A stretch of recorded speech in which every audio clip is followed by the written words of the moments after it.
I wrote a story for a kid's book and I illustrated it all the way to the half. No AI, just human workmanship. Hello there, people on the internet. My name is Delyan and I have that mural art channel that maybe some of you know me from or are subscribed to. However, for the last 2 years, maybe, I did not publish anything. And the reason is I got really sick with coronavirus and mostly with post-COVID syndrome. Today I'm making that video to share with you my latest project. I've been working on it for a while now, for many months, maybe more than a year. But I couldn't complete it yet. But maybe with a little encouragement from you. It's a kid's book, illustrated. I wrote the story and I put a lot of,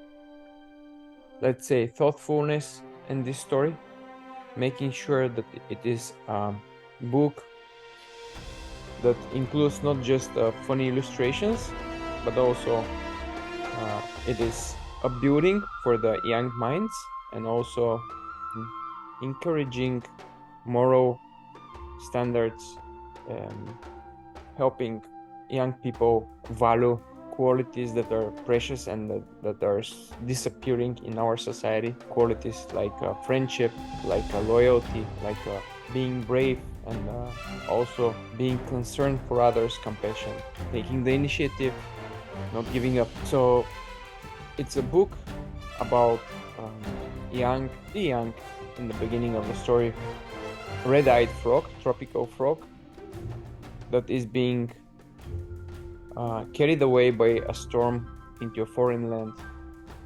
Now, I would like to share some images with you. So borrow, why borrow? Well, as the story advances, you'll find out more, but it's a story about a froggy with incredibly long tongue. And this tongue helps our hero to make friends by means of its superpower, its tongue.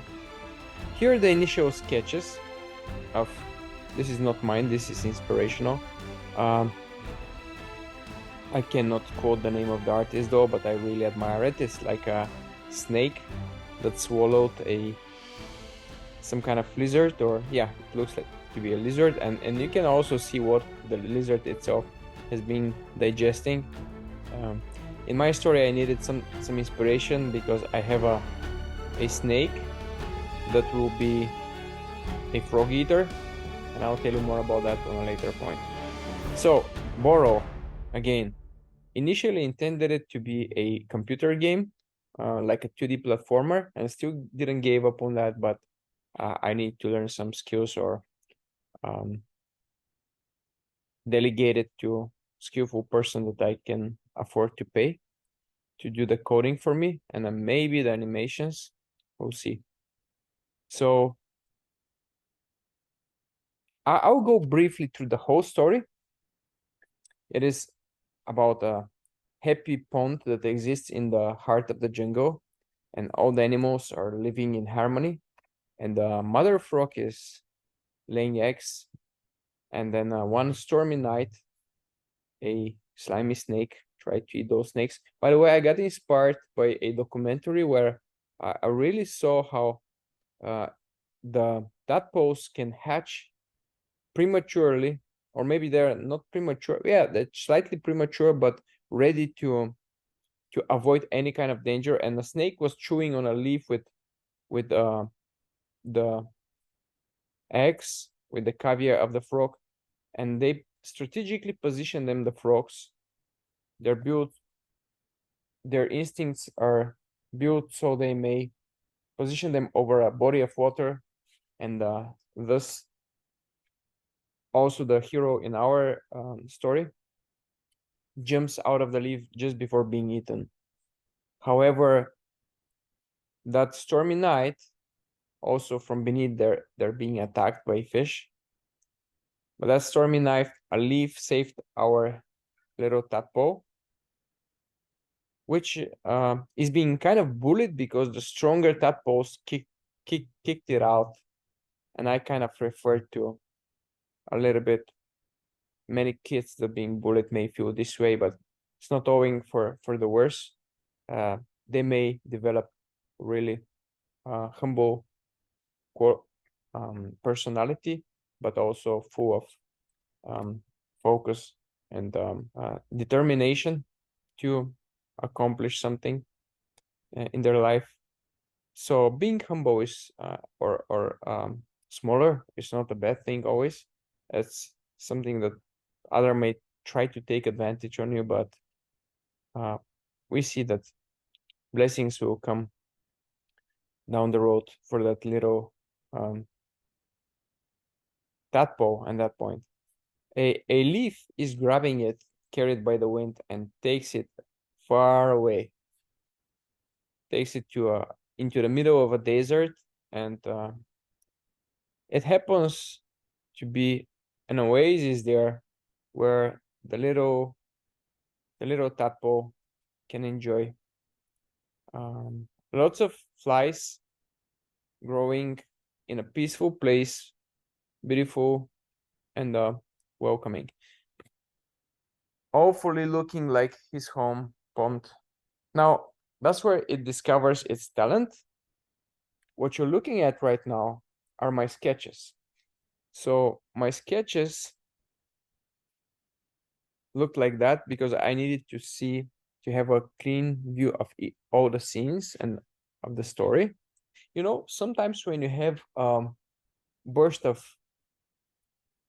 artistic inspiration, the colors and the choices that you make for shapes and designs, you gotta manage to incorporate real quick into a sketch and make like a storyboard. And then from then on, when you have the time, you can do the following. See how I turned that into a full-blown scene, but I kept the basic colors and choices and concept from that sketch into that picture. So here is our character. I don't know if you see it.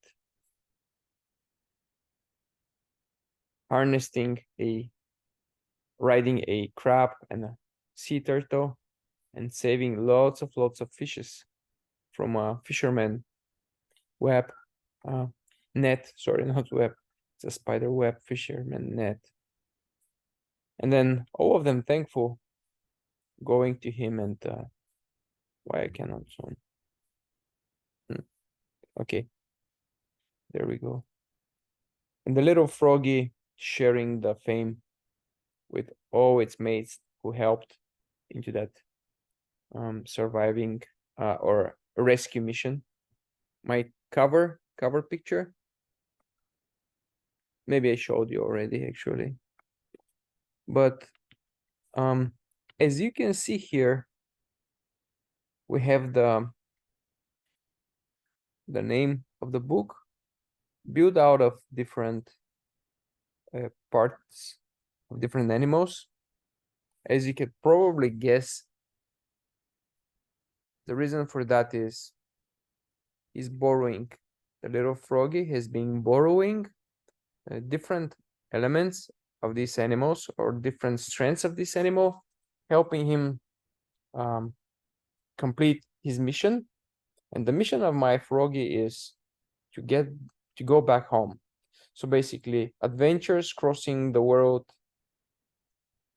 helping many and being helped by others to get back home. How is he doing it and where is his home? You found out a little bit about it, but you will find out more in the future episodes. Thank you for joining me, and I'm looking forward to hear about your impression in the comments. I would really admire all kind of critic, especially building criticism, so I may learn, and you may tell me about my technique. Maybe consistency you want to advise me. Maybe you want to advise me about color choices or the length of the book, the size of the pages, the approach I should use. I'll tell you some challenges that I have, and I would like to hear about your experience, or also share links about your personal projects that I can learn from. That's my first illustrated book, and so far it's going well. I wish I could make it actually a cartoon, a small cartoon with animated in Moho or another bone animation program I'm considering, because I have way much more to say than I'm able to fit in the book through just text over the images, because the target age of my audience is probably between 6 or 5 and 11, something like this, or 12. Although the story is quite entertaining even for me, maybe because I wrote it. Yeah, that makes sense. It's most likely just for me, but I think it's a story that can be turned into a movie that all people can enjoy too. But we'll see. So that's about it. See you next time. Bye bye.